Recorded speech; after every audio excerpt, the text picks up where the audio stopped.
सकता है लेकिन उसकी सोच को नहीं मार सकता। और उसी सोच की वजह से हम आप जैसे नेता को एक संभावना की तरह पा रहे हैं। संभावना। आज की राजनीति को लेकर के आप लोगों की जो चिंताएं हैं उन्हें मैं बहुत गौर से सुनता हूं। और आने वाले वर्षों में हमारा जो कामकाज है उसका हिसाब आने वाले वर्षों में मिल पाएगा आपको। हमने अपनी पारी किसी भी तरह से खेली हो लेकिन कमान हमेशा जनता के हाथों में रही है। मी फक्त एवढंच सांगतो, खूप घाई करतायत तुम्ही। घाई राजनीति में जल्दबाजी नहीं करनी चाहिए। क्या साहब, मुझे तो लगता है कि इंतजार करते करते मैंने कुछ ज्यादा ही देर कर दी। एक अच्छे नेता की अपनी भाषा होती है, दूसरों की जबान नहीं।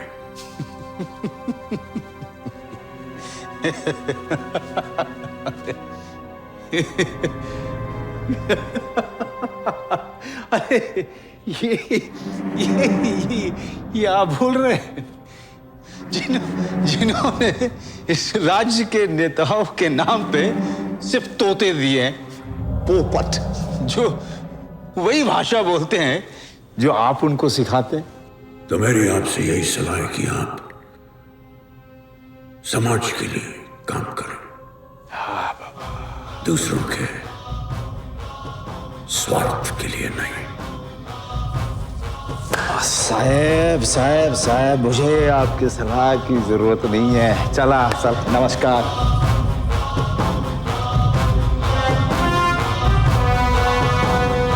नमस्कार।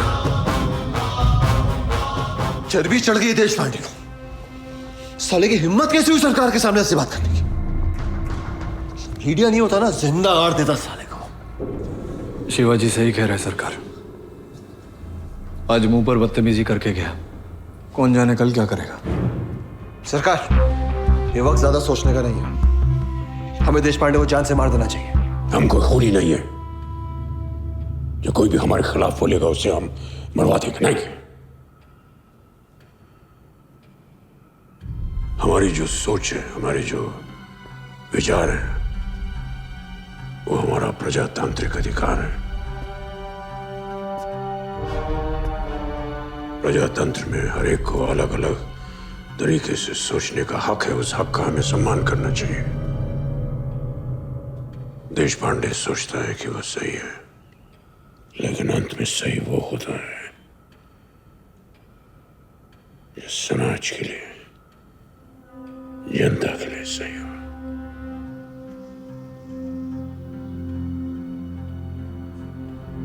देश पांडे को कुछ नहीं होना चाहिए।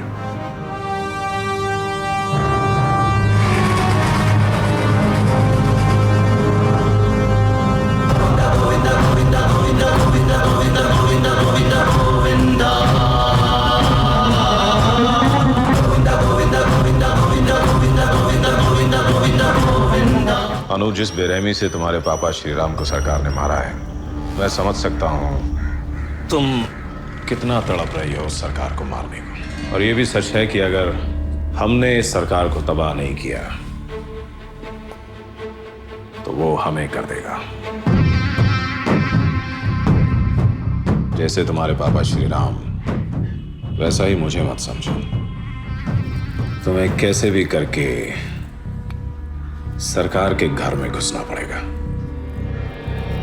और अंदर से ही उसे खत्म करना पड़ेगा।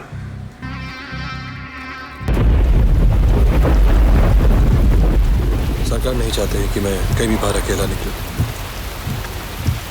किसी भी वक्त कुछ भी हो सकता है। हाँ तो ठीक है ना, तुम मत निकलना बाहर। मैं आ जाऊंगी तुमसे घर पर मिलने, और शायद सरकार से भी मिल सकूंगी।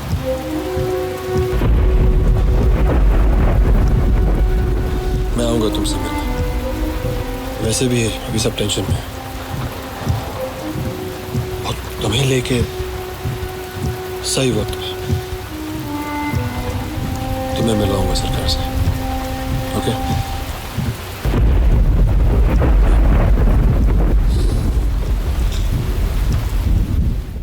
क्या आदमी है नागरे, देखने में एकदम संत की तरह से है, पॉलिटिक्स का मास्टरमाइंड। जब तक ये नहीं हटेगा हमारा रास्ता साफ नहीं होगा। एक भी प्रोजेक्ट के पीछे खून के धब्बे नहीं। गोविंद, ये आदमी तब तक नहीं हारेगा जब तक जनता उसकी तरफ है। उसके दोनों बेटों के मरने के बाद उसमें और भी गुस्सा भर गया है, जिद्दी और सनकी हो गया है वो। इसलिए मुझे तुम्हारे बारे में डर लगता है रे। कुछ नहीं होगा, मुझसे टकराने की हिम्मत नहीं करेगा आई, क्योंकि अगर मुझे कुछ हुआ तो सीधा शक नागरे पे जाएगा। आई वो मेरी हिफाजत करेगा।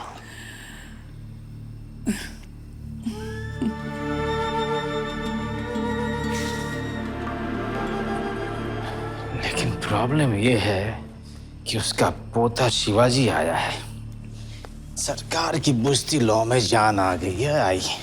शिवाजी जवान है, मुझे डर है कि वो शिवाजी को मेरे खिलाफ पॉलिटिकल हथियार के रूप में इस्तेमाल करेगा। वो हम होने नहीं देंगे। वैसे मैं कुछ और सुन रहा हूं। सरकार के घर में सब कुछ ठीक नहीं है। वहां खुद एक पावर गेम शुरू हो गया है। जब से शिवाजी आया है गोकुल को बहुत खटक रहा है कि अब सरकार का वारिस शिवाजी होगा। और गोकुल का सपना है सरकार के बाद खुद सरकार बनने का।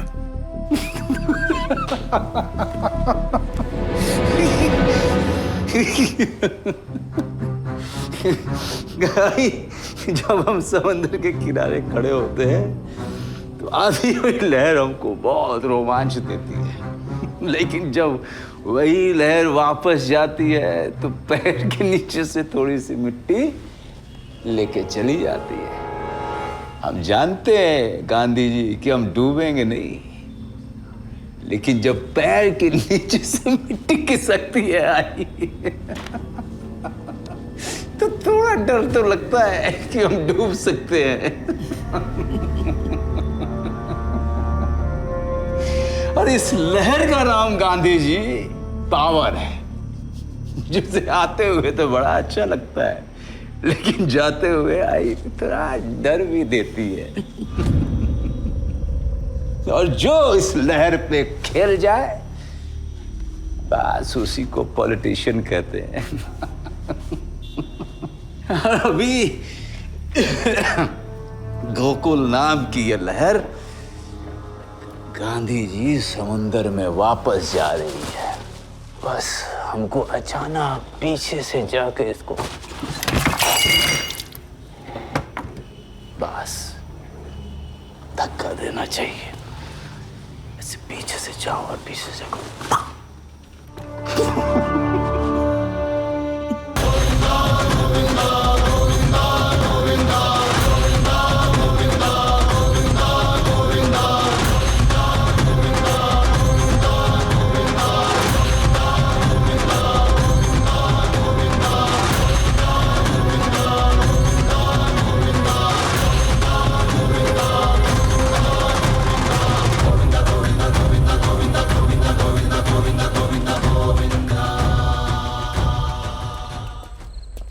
सर,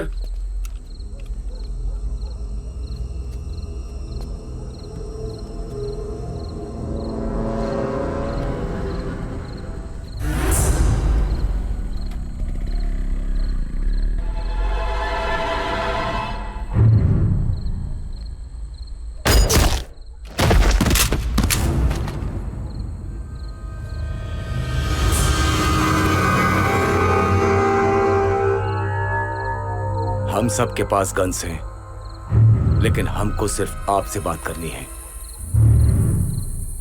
इसको मारना पड़ा इसलिए कि गांधी साहब नहीं चाहते कि इस मीटिंग के बारे में कोई और जाने।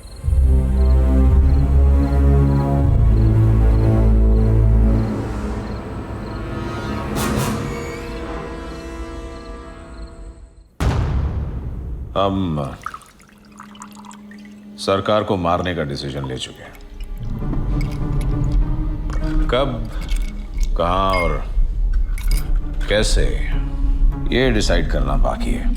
तुम्हें ये बताने में हमको कोई प्रॉब्लम नहीं है। तुम जानते हो कि हमारा प्रोजेक्ट ना होने देने की वजह से सरकार हमारे दुश्मन है। अब लाखों लोग अगर सरकार के फैंस हैं तो 100-150 तो दुश्मन भी होंगे जो उनको मारना चाहते होंगे। हम वो 150 में से सिर्फ एक। और हमें ये भी पता है कि शिवाजी और तुम्हारी कुछ खास बनती नहीं है। सरकार गए तो शिवाजी सरकार बनेगा।